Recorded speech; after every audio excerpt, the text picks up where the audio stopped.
Opera in the Baroque period. Well, in our last lectures, we talked about the Florentine Camerata. The Florentine Camerata is where we can pinpoint the beginnings of the Baroque period.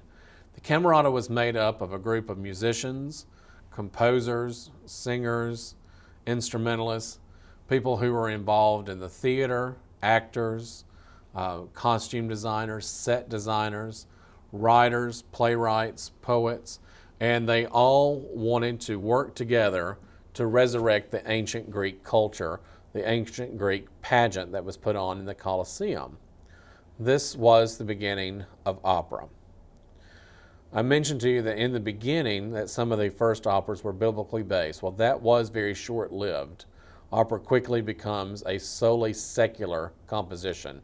The churches agreed on something. They didn't like seeing everyday people portraying these reverent characters from the Bible. So the religious aspects of the text were quickly moved to the side.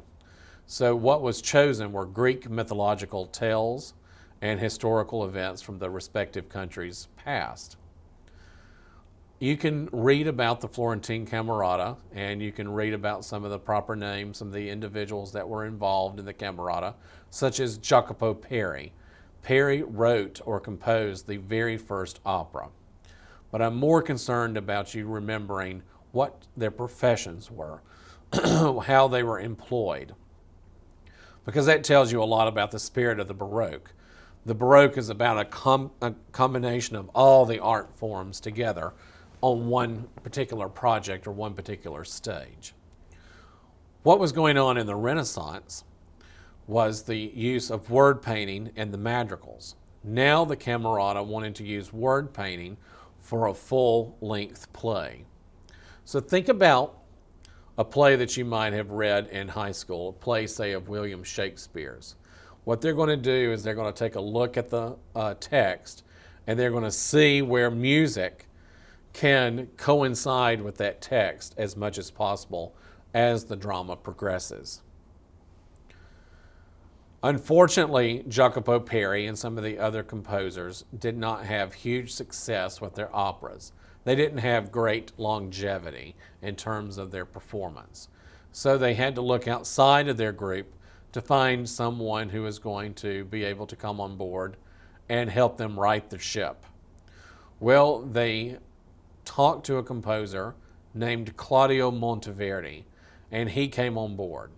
Claudio Monteverdi is referred to sometimes as the father of the opera, not the first to have composed one, but the first to have success with this medium. Monteverdi was born in 1567, and he passed away in 1643. So he has a foot in both the Renaissance and the Baroque period.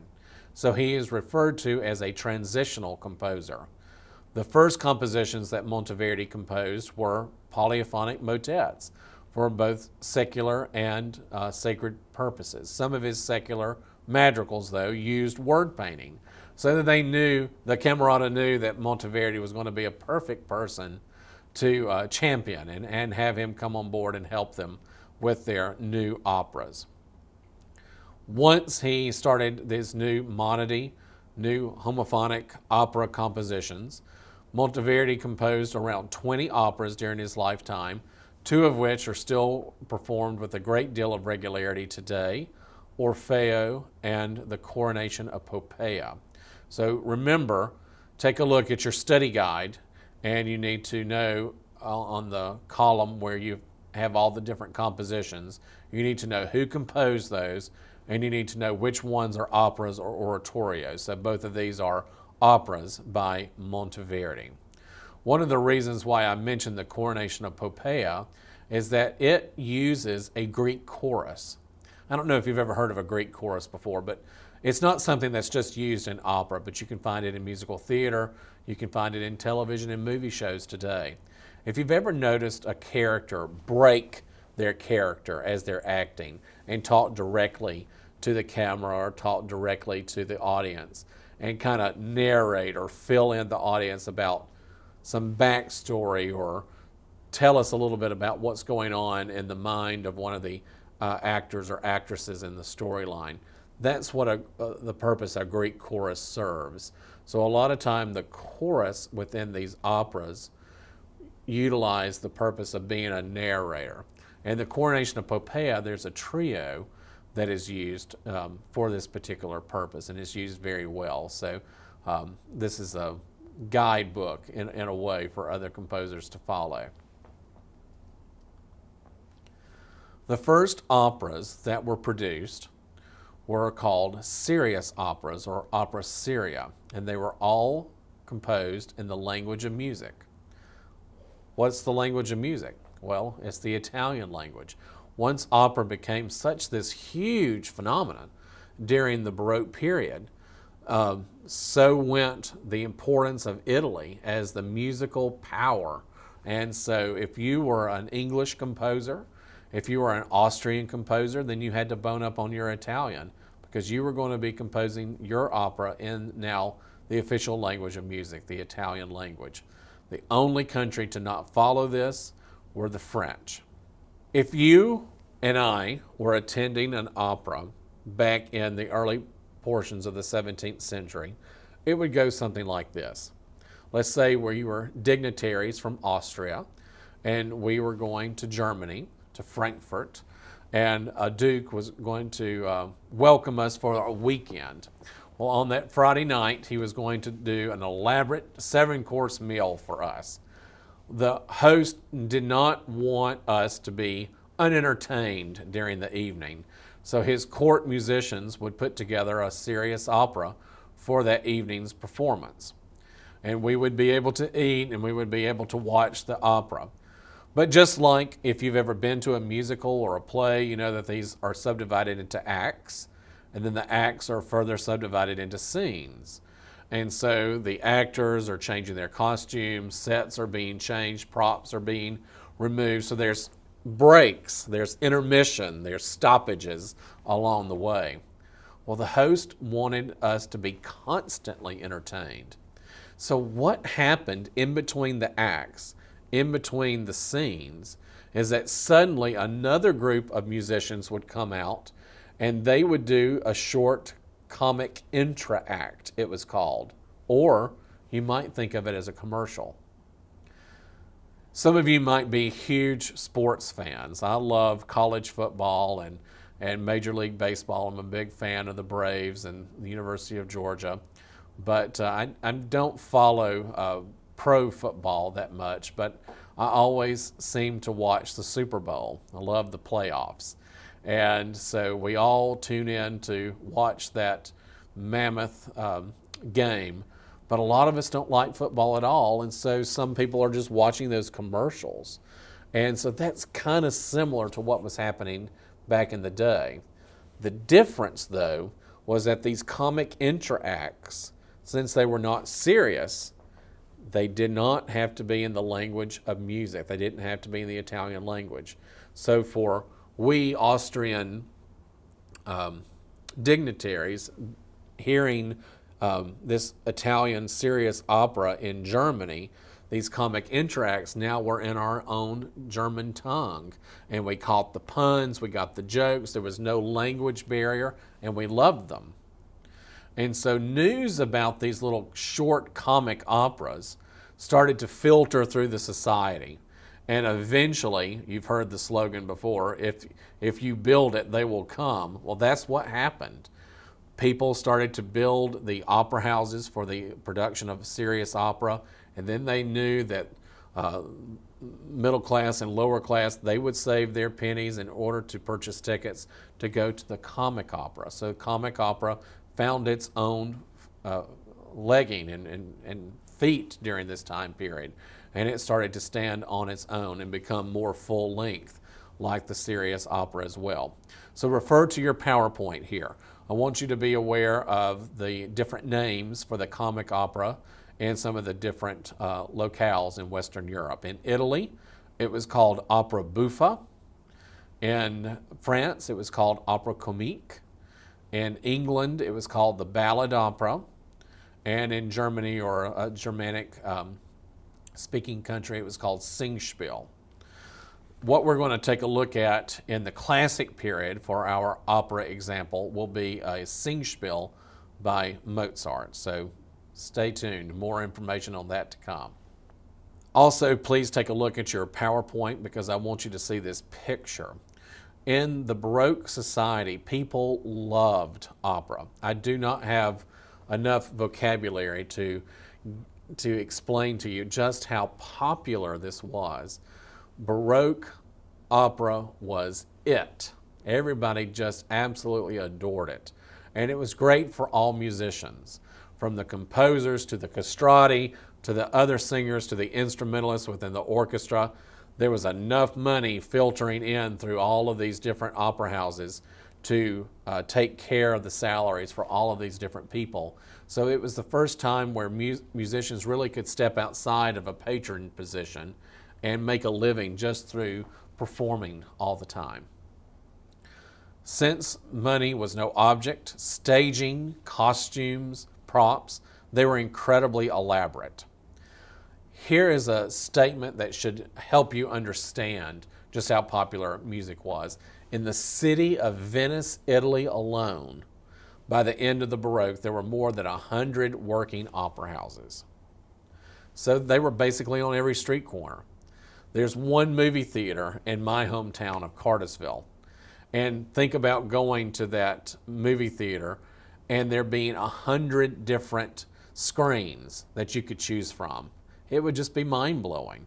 But that was what was available to the Baroque society. And the picture that I have there for you is of a Venetian opera house that is today a museum. You can go and see some of the original manuscripts and some of the original sets and props and costumes that were used during the Baroque period. But look at it in relationship to the two buildings on either side. Look how plain the architecture is. And then look how incredibly detailed this particular opera house happens to be. So before you ever enter the theater, you see the building and you know that you're entering a Baroque world. You know that you're going to be encountering this tremendous Baroque spirit. This elaborate, flamboyant, dramatic atmosphere is going to be surrounding you as you hear the music momentarily. Speaking of that music, opera is the name for this type of form, but the word itself does not have a musical definition, a musical description. Instead, you have to have a lot of actual musical smaller forms, when added together, build the whole. So often textbooks will call opera a composite form. And what's necessary are the following ideas: the recitative, the aria, the small ensembles, the chorus, the libretto is the text of the opera, and then you'll also have an overture. So let's define a few of these for you. The recitative, it looks like the word recite, correct? Well, remember I asked you to remember what play of William Shakespeare's you read or in high school, or maybe you've read many of them. I remember actually reading aloud in class together during my sophomore year of high school, Romeo and Juliet. And it took us several class days to finally read through it. I think it was maybe even close to 2 weeks' time. But every day we would elect a new Romeo, a new Mercutio, a new Juliet, and then we would read aloud together. Think about setting every single word of whatever Shakespearean play that you have read in your past to music. It would absolutely be endless. So the composers knew that they needed a nice, concise, probably 3-hour entertainment. So in order to speed through necessary information, background information that was important to the story, they invented this musical form called the recitative, where you're basically kind of half speaking, half singing, and reciting text quickly, normally.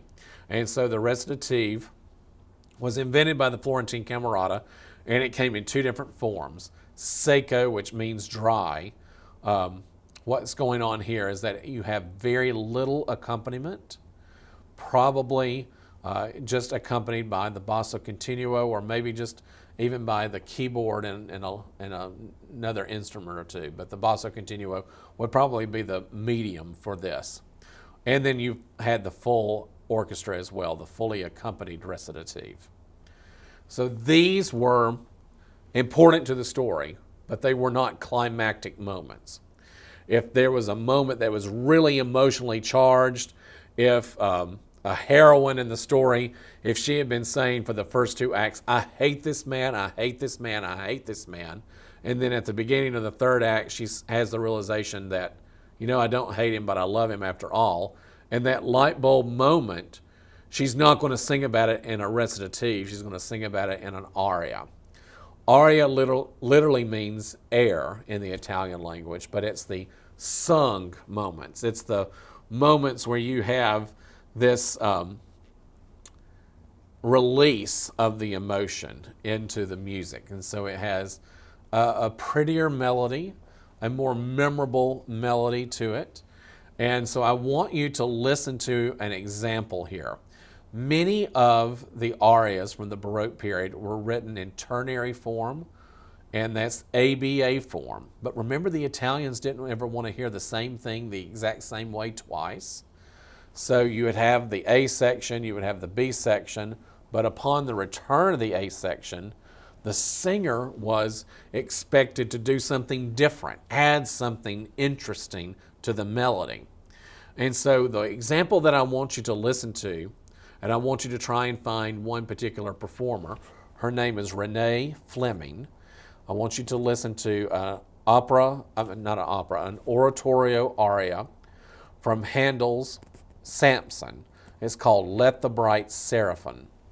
And so the text for the A section, let the bright seraphim in burning row their loud uplifted angel trumpets blow. The B section test is let the cherubic host in tuneful choir touch their immortal harps with golden wire. The first A section is very fast. It has a lot of melismatic passages to it. The B section is calmer, it's slower. Then we're going to go back to that A section. Let the bright seraphim in burning row their loud uplifted angel trumpets blow. The melody is going to be added to. The singer is going to add some different notes, add some higher notes, add some really big flashy ideas to it. Again, in order to showcase her own ability. Since it discusses the trumpet is kind of in duet with the soprano here, and the trumpet adds a lot of extra ideas to it as well. So take a listen to this, and on our next section we will continue on with the other ingredients for the opera.